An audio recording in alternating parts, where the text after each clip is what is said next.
12월이 되면 마음이 복잡합니다.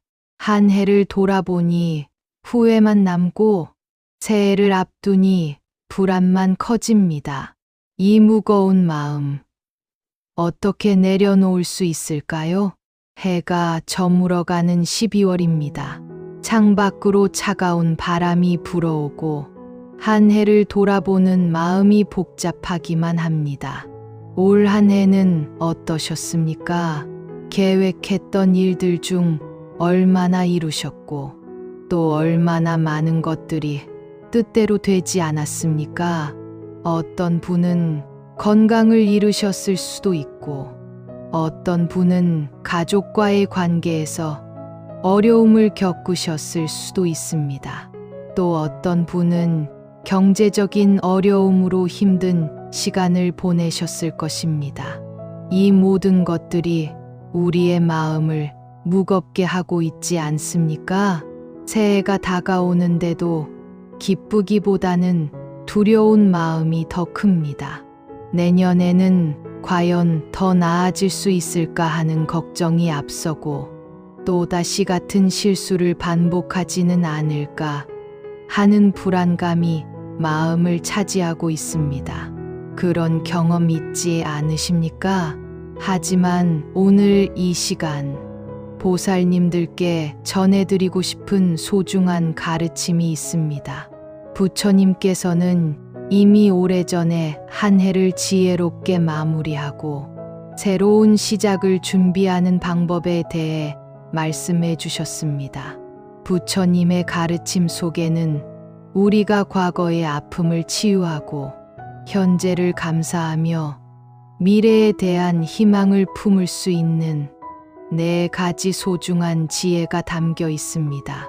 이 지혜를 통해 보살님들께서는 올 한 해를 의미 있게 마무리하시고 새해를 밝은 마음으로 맞이하실 수 있을 것입니다. 지금부터 차근차근 함께 살펴보겠습니다.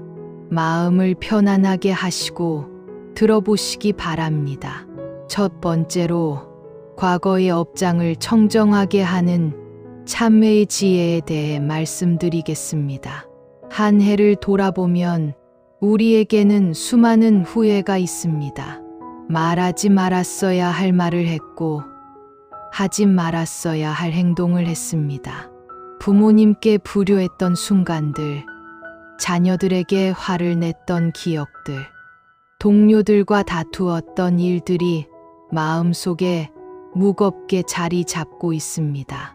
이런 마음의 짐들이 쌓이면 새해를 맞이하는 것조차 부담스러워집니다. 과거의 실수들이 발목을 잡고 있어서 앞으로 나아갈 수가 없는 것입니다. 그래서 부처님께서는 참회의 중요성을 강조하셨습니다. 법화경에서 부처님께서는 이렇게 말씀하셨습니다. 마음으로 지은 업장은 마음으로 참회하면 깨끗해진다.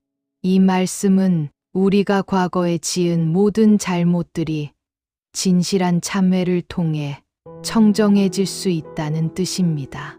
참회란 단순히 미안하다고 말하는 것이 아닙니다. 자신의 행동을 깊이 성찰하고 그로 인해 상처받은 이들의 마음을 헤아리며 다시는 같은 실수를 반복하지 않겠다고 다짐하는 것입니다. 조주선사의 어록에도 이런 말씀이 있습니다. 과거는 이미 지나갔으니 붙잡지 말고 미래는 아직 오지 않았으니 기대하지 말라.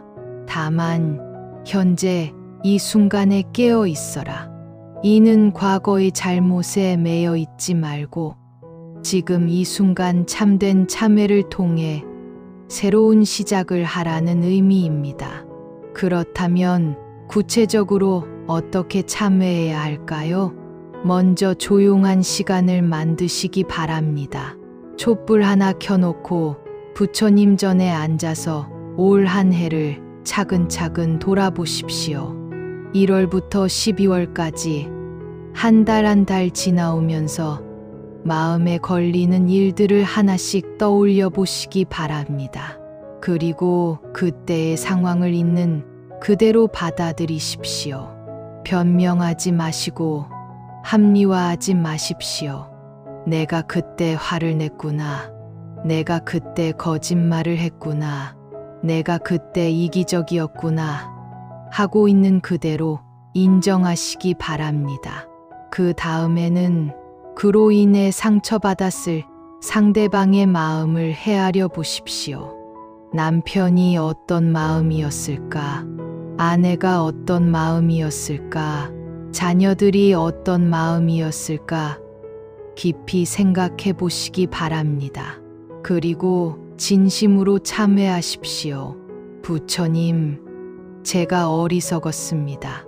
제가 탐욕과 성냄과 어리석음에 휘둘려서 잘못을 저질렀습니다. 진심으로 참회합니다. 라고 말씀드리시기 바랍니다. 이때 중요한 것은 눈물이 나올 정도로 진실하게 참회하는 것입니다. 형식적인 참회가 아니라 마음 깊은 곳에서 우러나오는 진정한 뉘우침이어야 합니다. 참회가 끝나면 상대방에게 직접 사과할 수 있다면 용기를 내어 사과하시기 바랍니다. 만약 이미 세상을 떠나신 분이라면 그분의 명복을 빌며 좋은 일을 하시기 바랍니다. 또한 108배 참회나 천수경 독송과 같은 불교의 전통적인 참회 수행도 큰 도움이 됩니다. 몸과 마음을 다해 부처님께 예배를 올리면서 과거의 업장을 소멸시키는 것입니다. 어떤 분은 이미 지나간 일인데 뭐 어떡하겠나라고 생각하실 수도 있습니다. 하지만 참회를 통해 마음이 가벼워지면 새해를 맞이하는 자세가 완전히 달라집니다. 과거의 짐을 벗어던지고 가벼운 마음으로 새로운 출발을 할 수 있게 되는 것입니다. 두 번째로 현재의 은혜에 감사하는 지혜에 대해 말씀드리겠습니다. 우리는 늘 부족한 것에만 마음이 쏠려 있습니다. 건강하지 못한 것, 돈이 부족한 것, 자녀가 말을 안 듣는 것, 직장에서 인정받지 못하는 것 등등 항상 불만과 불평으로 가득합니다. 그런데 정작 우리가 받고 있는 수많은 은혜들은 당연하게 여기고 있지 않습니까? 부처님께서는 화엄경에서 이렇게 말씀하셨습니다. 일체 중생이 모두 부처의 지혜와 덕상을 구족하고 있다. 이 말씀은 우리 모두가 이미 완전한 존재라는 뜻입니다. 다만 우리가 그것을 알아차리지 못하고 있을 뿐입니다. 지금 이 순간에도 우리는 수많은 은혜를 받고 있습니다. 숨을 쉴 수 있다는 것, 이렇게 법문을 들을 수 있다는 것, 따뜻한 집이 있다는 것, 가족이 있다는 것, 이 모든 것들이 얼마나 소중한 은혜입니까? 원효대사의 일화를 들려드리겠습니다. 원효대사께서 어느 날 길을 가다가 목이 마르셔서 물을 찾으셨습니다. 어둠 속에서 해골에 고인 물을 발견하고 마셨는데 그 물이 너무나 달고 시원했습니다. 그런데 아침에 보니 그것이 해골이었습니다. 이때 원효대사께서 깨달으셨습니다. 마음이 생기면 온갖 법이 생기고 마음이 멸하면 온갖 법이 멸한다. 이 일화는 우리의 행복이 외부 조건에 달려 있는 것이 아니라 우리 마음가짐에 달려 있다는 것을 보여줍니다. 감사하는 마음으로 바라보면 모든 것이 은혜가 되고 불평하는 마음으로 보면 모든 것이 고통이 됩니다. 그렇다면 구체적으로 어떻게 감사 수행을 해야 할까요? 매일 잠자리에 들기 전에 감사 일기를 써보시기 바랍니다. 오늘 하루 동안 감사했던 일들을 3가지씩 적어보시는 것입니다. 아무리 작은 일이라도 좋습니다. 오늘 아침에 새소리를 들었다. 점심에 따뜻한 밥을 먹었다. 저녁에 가족과 함께 시간을 보냈다. 이런 소소한 것들부터 시작하시기 바랍니다. 또한 부모님에 대한 감사를 잊지 마시기 바랍니다. 부처님께서는 어머니는 왼쪽 어깨에, 아버지는 오른쪽 어깨에 업고 다닐지라도 부모의 은혜를 다 갚을 수 없다고 하셨습니다. 부모님이 살아계시다면 안부를 여쭈어 보시고 돌아가셨다면 명복을 빌어드리시기 바랍니다. 음식에 대한 감사도 중요합니다. 밥을 먹기 전에 잠깐 합장하고 이 음식이 제게 오기까지 수고해 주신 모든 분들께 감사드립니다라고 마음속으로 말해 보시기 바랍니다. 농부님들, 운전사님들, 상인분들, 요리해 주신 분들의 노고를 생각하면서 감사하며 드시기 바랍니다. 자연에 대한 감사도 빼놓을 수 없습니다.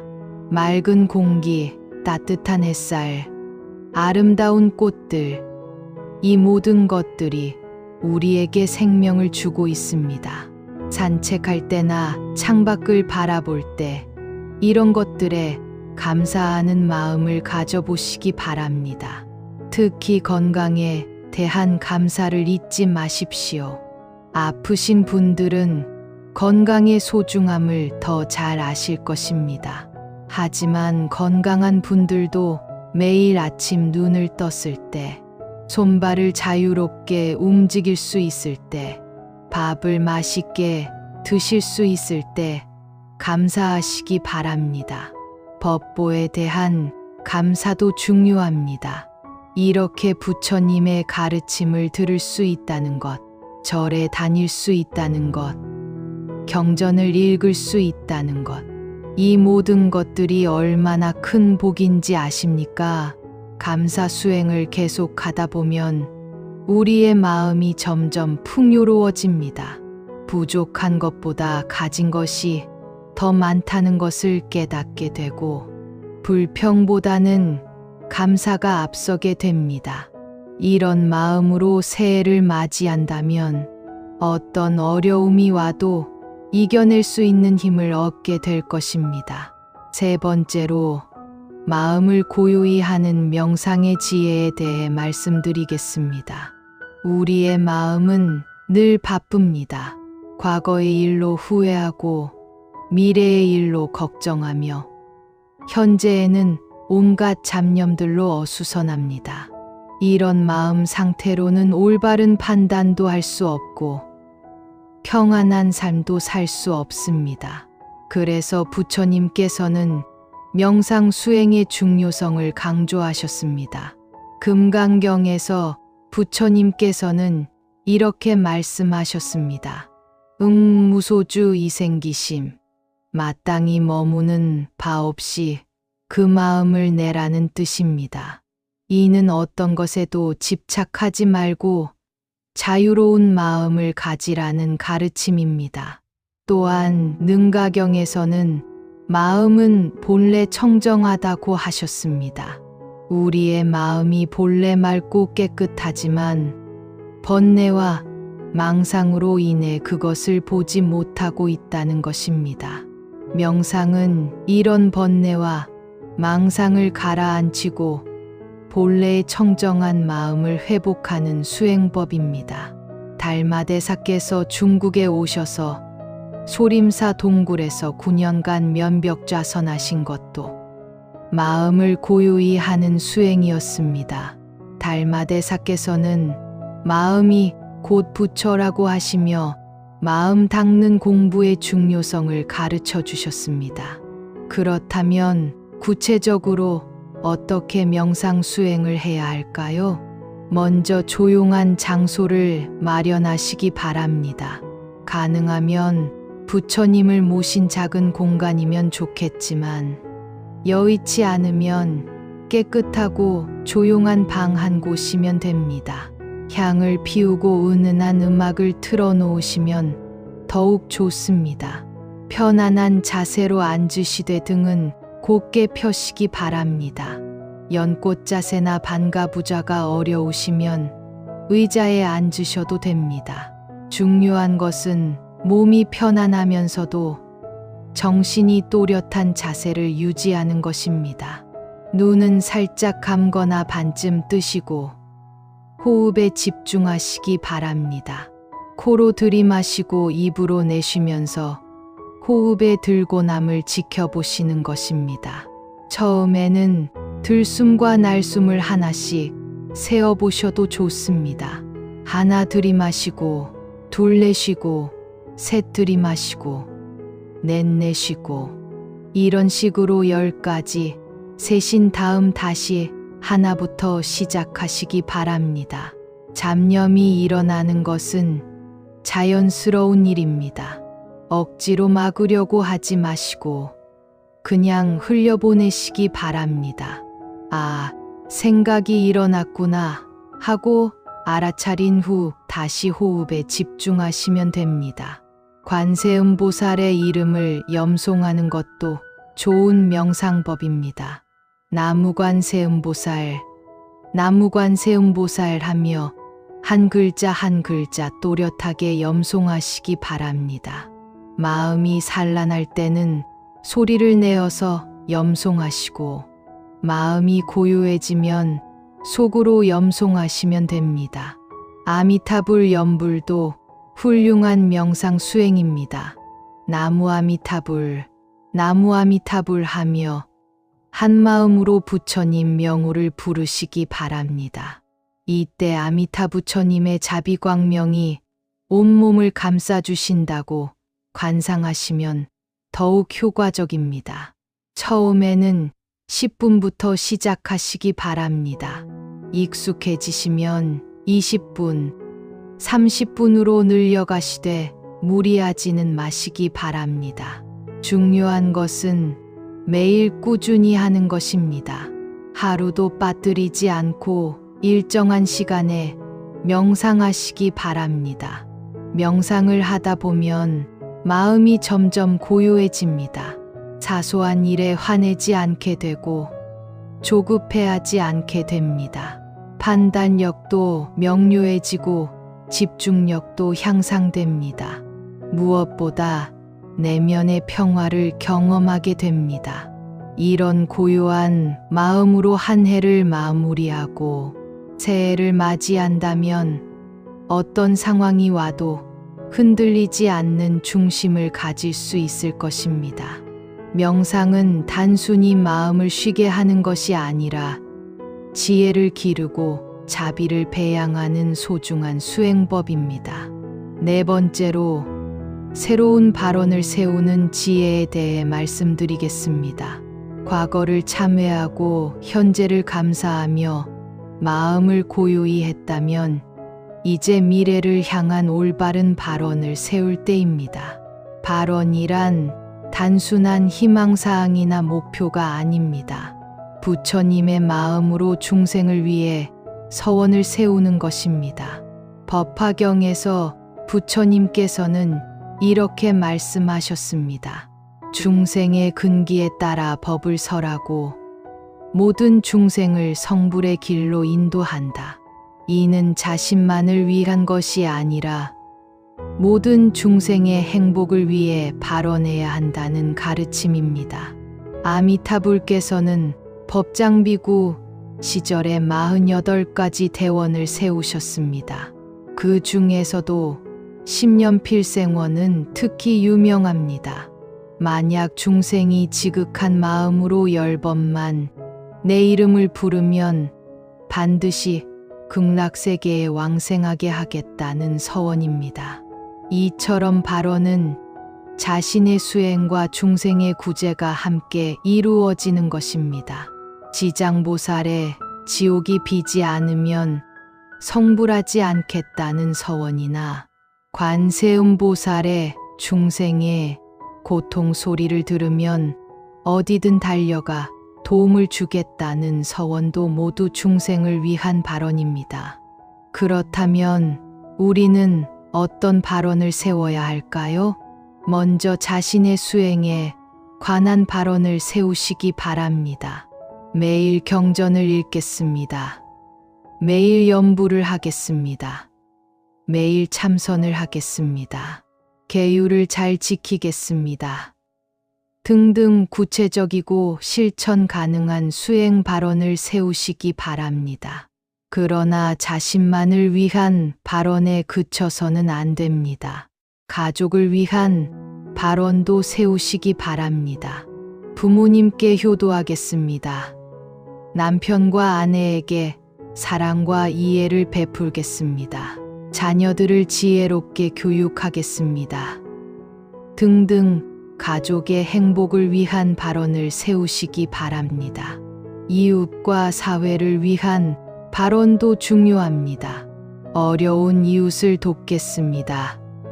환경보호에 앞장서겠습니다. 사회의 평화를 위해 기도하겠습니다. 등등 이웃사랑을 실천하는 발언을 세우시기 바랍니다. 모든 중생을 위한 발언도 잊지 마시기 바랍니다. 모든 중생이 고통에서 해탈하기를 발언합니다. 모든 중생이 부처님의 자비를 받기를 발언합니다. 모든 중생이 평안하기를 발언합니다. 이런 큰 서원을 세우시기 바랍니다. 발언을 세울 때는 구체적이고 실천 가능해야 합니다. 막연하게 행복하게 살겠다는 것보다는 매일 아침 부모님께 안부를 드리겠다. 한 달에 한 번은 봉사활동을 하겠다. 화를 내기 전에 3번 숨을 고르겠다. 이런 식으로 구체적으로 세우시기 바랍니다. 또한 발언을 세운 후에는 반드시 실천해야 합니다. 발언만 하고 실천하지 않으면 그것은 거짓말이 됩니다. 작은 것부터 시작해서 꾸준히 실천하시기 바랍니다. 발언을 세울 때는 부처님 전에서 정중히 서원하시기 바랍니다. 촛불을 켜고 향을 피운 후 삼배를 올리고 자신의 발언을 부처님께 아뢰시기 바랍니다. 그리고 그 발언을 글로 써서 잘 보이는 곳에 붙여두시고 매일 읽어보시기 바랍니다. 가족들과 함께 발언을 세우는 것도 좋습니다. 새해 첫날 가족이 모여서 각자의 발언을 나누고 서로 격려하며 함께 실천해 나가시기 바랍니다. 이렇게 하면 가족의 화합도 이루어지고 수행도 함께 할 수 있습니다. 발언은 우리 삶의 방향을 제시합니다. 명확한 발언이 있으면 흔들리지 않고 일관되게 살 수 있습니다. 어려움이 와도 발언을 생각하며 극복할 수 있고 유혹이 와도 발언에 맞지 않으면 거절할 수 있습니다. 무엇보다 발언은 우리의 마음을 크게 만듭니다.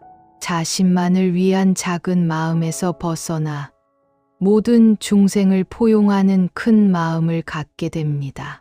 이런 마음으로 새해를 시작한다면 정말 의미 있는 한 해를 보낼 수 있을 것입니다. 보살님들, 지금까지 4가지 지혜에 대해 말씀드렸습니다.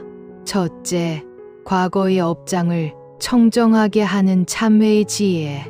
둘째, 현재의 은혜에 감사하는 지혜. 셋째, 마음을 고요히 하는 명상의 지혜. 넷째, 새로운 발언을 세우는 지혜. 이 4가지를 실천하시면 올 한 해를 의미 있게 마무리하시고 새해를 밝은 마음으로 맞이하실 수 있을 것입니다. 과거의 잘못을 참회함으로써 마음의 짐을 내려놓으시고 현재의 은혜에 감사함으로써 마음을 풍요롭게 하시며 명상을 통해 마음을 고요히 하시고 새로운 발언을 통해 앞으로 나아갈 방향을 정하시기 바랍니다. 부처님께서는 항상 우리와 함께 계십니다. 관세음보살께서는 우리의 고통을 들으시고 도움을 주십니다. 지장보살께서는 우리를 지켜주시고 인도해 주십니다. 이런 부처님과 보살님들의 자비를 믿고 용기를 내어 새로운 시작을 하시기 바랍니다. 비록 길이 험난할지라도 부처님의 가르침을 따라 한 걸음씩 나아가시면 반드시 행복하고 평안한 삶을 사실 수 있을 것입니다. 오늘 이 법문이 보살님들께 도움이 되었다면 좋아요를 눌러주시고 댓글로 여러분의 발언도 나누어 주시기 바랍니다. 함께 격려하며 수행해 나가도록 하겠습니다. 올 한 해 수고 많으셨습니다.